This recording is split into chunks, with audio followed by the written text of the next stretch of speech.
मैं पहली ले छेड़ा नहीं, चिड़ैया ला छोड़ा नहीं।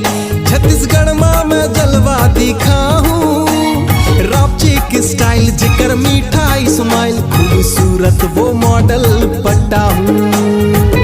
ऐसे का बात है भाचा? मैं पहली ले छेड़ा नहीं, चिड़ैया ला छोड़ा नहीं।